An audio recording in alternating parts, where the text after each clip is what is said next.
Now, why 99% of amateurs can't create distance with irons is because they're making one of these three mistakes. Maybe they're making all of them. So if you're tired of hitting these high, weak, spinny iron shots and you want to compress it nicely like you see the pros and do it effortlessly, this is the video for you. So let's get straight into the first point, and that is you are trying to create shaft lean. That sounds completely backwards, doesn't it? So what golfers are doing here, they're trying to manually push their hands forward. Now, shaft lean is something we see all the top players in the world do. We do need it, but not by manually doing it. It's a byproduct of a very important motion in the golf swing, which actually helps you hit the ball straighter as well. So if we're trying to push the hands forward, what's actually just going to happen? We're going to start to open up the club face too much, which is not ideal. But we're ultimately going to get too stiff with the arms, too wooden. And if I try to do that, we could even... Oh, hello. Guys? Yeah. That caught hosel. Yep.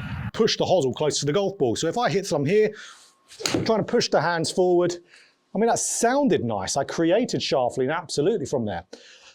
But we didn't have the motion that creates good shaft lean. So if I try to do one more there, give it a good go with really pushing the hands forward as much as I can, I've just got to shove it every single time. So shaft lean is a byproduct.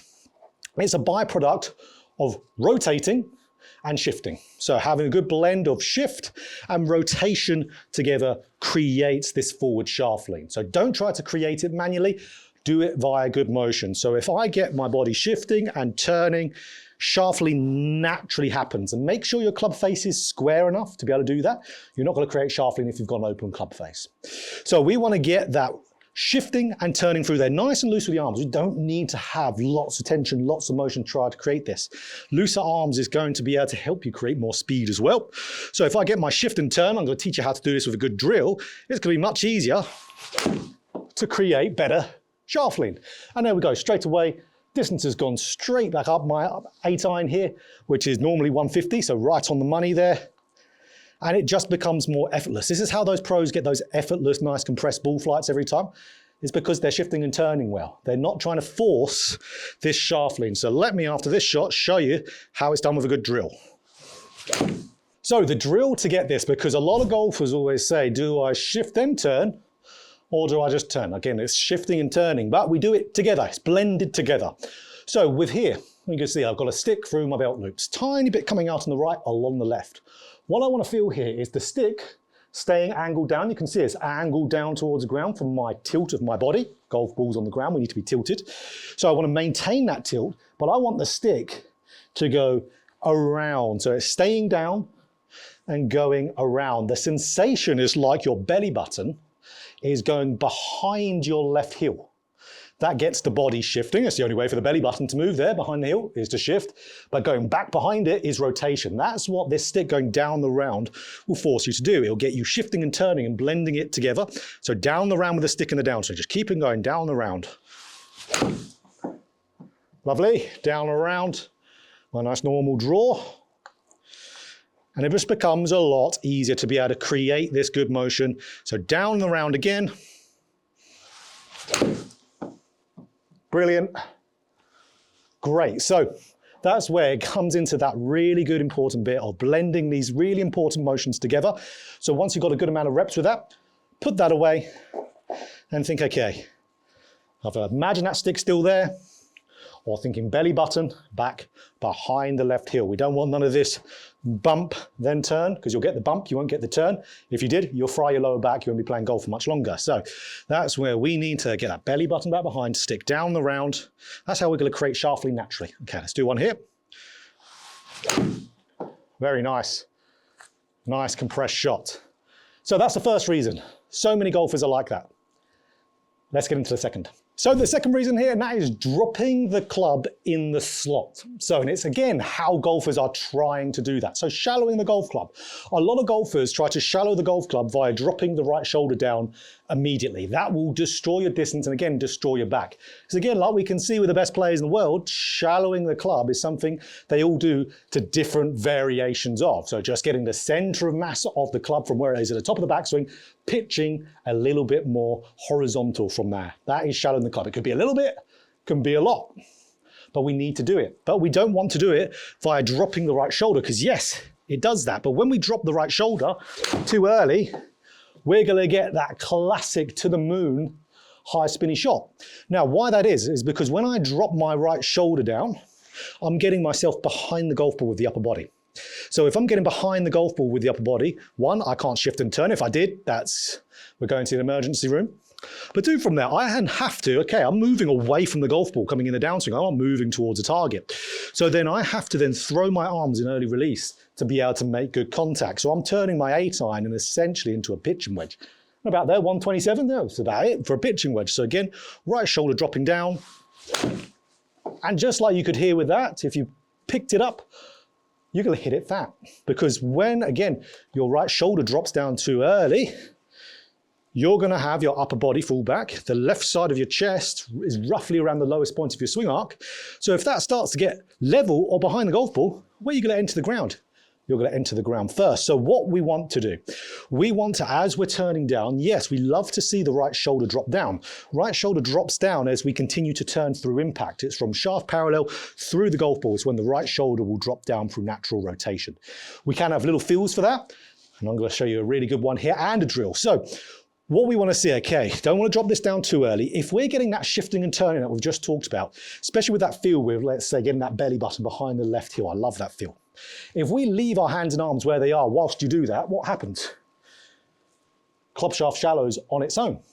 So when we do that motion, club shaft will start to shallow. You'll actually start to get a little bit of right side crunch, but not via really dropping the right side down. So you'll start to get a little bit of side bend, which will shallow the club, but not excessively. This is happening naturally via good sequencing. Belly button behind left heel, let the arms just drop naturally. The club shaft is going to shallow. So that's where the feel I like from there, again, with what we were doing from the first one, that belly button feel, but feel like that right shoulder beats the club to the golf ball. If you're doing that, you will not be back here because you can't beat the club to the golf ball because you have to accelerate the club. Right shoulder getting in front of the ball or beating the club to the golf ball. It's a classic Tiger Woods stinger feel. It's a bit of a feel versus real. You wouldn't really be doing that. The right shoulder will be beaten by the club, or the club will be beaten by the right shoulder, but it will really get you doing the correct motion. So leave the club up there, right shoulder beats the club to the ball, and you're going to hit these lovely shots there. Brilliant. So great feel.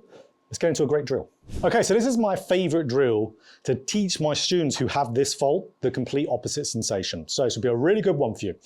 Put a stick again underneath your arm. So same stick we're using for the belt loops. Now have it halfway pointing in front of me here. Okay, so now when I get up to the top of the swing, which will be roughly about 3/4, this swing will prevent you from getting two arms at the top. So if you're a bit of an overswinger, this is a winner for you. Now, if I get the right shoulder dropping down too much, what's going to happen? So you can see already my left arm is in contact with this stick. So if my right shoulder drops too early, see how my left arm detaches away from the stick, and see how the stick points really in front of me. Okay, really under-rotated my chest. That actually hurts doing that. That tells you how much contortion this puts on the spine, how much tension. So what I want to see, as you're moving down, the left arm maintaining contact with this stick until shaft parallel coming through the golf ball as the hand path drops and curves around us. So for 3/4 of the downswing, left arm maintains contact, but look at where the stick's pointing. It's pointing a little bit down rather than here. That's going to prevent this right shoulder from dropping down too early because we've got visual and physical feedback. And it's going to keep you turning through the ball, and just what we explained there. If you're getting that belly button to go back behind the left heel, keep this left arm in contact with this stick pointing down. So create some good ones. As we do that, we don't generally want to see, we generally won't see really long shots because it's a shorter little swing. But you'll be surprised if you're inefficient in that area, you might think, wow, I'm hitting it further than I normally do whilst doing this drill, which is a great sign. Then we keep doing it and keep building on it. So, but that's where it could be such a severe thing for you. This might be the hardest drill in the world. Again, a great sign, tells you we're working on a weak area. So again, just hitting some ones, it's getting you creating the right motion. Brilliant. So even there, what felt like a really short swing, it's gone a lovely distance. I can feel the rotation of my body as well, especially feel like your chest stalls out a little bit. This is great. An absolute brilliant drill. Now, none of these 2 points will matter if you do this extremely common short iron play and short driver of the ball mistake for our third one. And that is an overly low and flat backswing with the arms. So common. So what I normally see with players is they will get up to the top and they'll be here if they really struggle for their distance. So arms are literally chest height or even shoulder height, and you're not going to be able to have a wide enough swing arc to be able to gain some good momentum and some good speed. So I can sometimes do this in my swing, and I'll all of a sudden notice, wow, I'm hitting it 10 yards shorter than normal. That's weird, because I'm at the top of the swing like that. Terrible. So again, you could play consistent golf from there.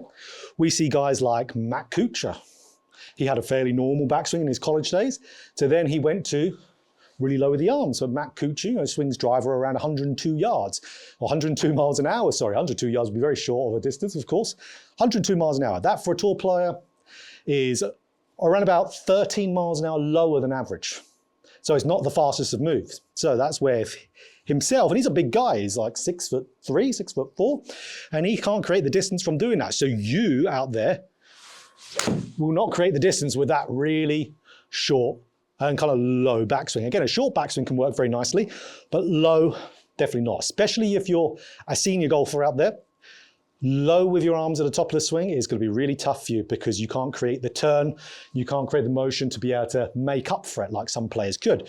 So we want to see the arms go more up. So at the top of the swing, I would like to see the hands at minimum at the same height of your head. You can of course only see that when you're filming yourself on camera, but that's going to create this bigger, wider arc. And then that's going to naturally create good momentum coming into the downswing. So much more up with the swing. We'll talk about how to do that in a second. Easier to create distance, just like that. That's a nice one. So how to do this, guys, is via knowing what the arms do in the backswing. Okay, so the arms, ultimately, if I was to take out my body rotation and I was having an ideal golf swing, that player would have an arm swing that would look like this. That is essentially what the arms do. They just go up. Now, if I add some rotation in with that, you can see I get into a good spot. Again, if I take away the rotation, if I now add in rotation again, the arms go around. So a round motion gets created by the body turn. Whenever you turn, the body or the arms will follow the body. The arms just go up. So normally I see players do this who have no body turn. So if you've got no body turn, there's nothing that's going to naturally bring the club around. So you have to pull it low and around you. So for these players, they need a two-pronged approach to this. They need to get themselves turning and learning the feel of rotation in the backswing, which funnily enough, we're going to use a stick again for that. But at the same time, I want them to feel their arms are pushing up. They need to feel like they're reaching to the sky for this.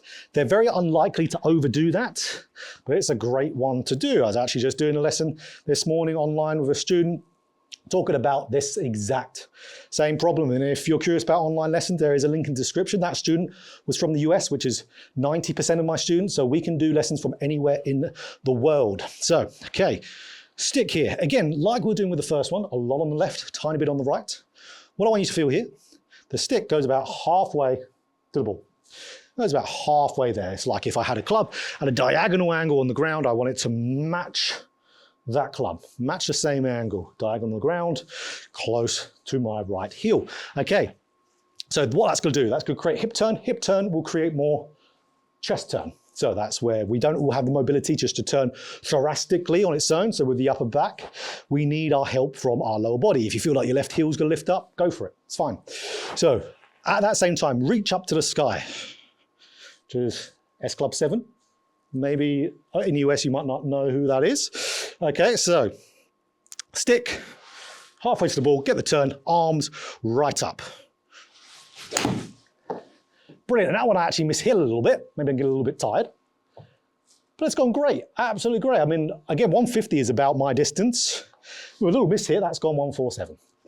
It's fine, it's still on the green if my course management is smart. Now stick again, halfway to the ball, arms up to the sky. Reach up for the sky.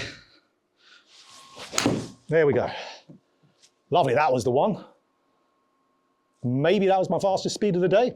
Those two together gets you hitting it much further. So it might not be all of you doing every single one of these. It could be. That's where you've got to know your golf swing, know what one this is. A lot of you will be number one, a lot of you will be number two. And absolutely, some of you will be number three, maybe all of you. But that's where know your swing, pick what one's right for you and work on it diligently. And you're going to pick up that iron speed quite quickly. And all of these, maybe other than the second one, apply the same to driver. So, if you enjoyed this video, click that like button for more golf instruction. Just like this, hit the subscribe button, hit that bell button too to be notified every time I put out a video.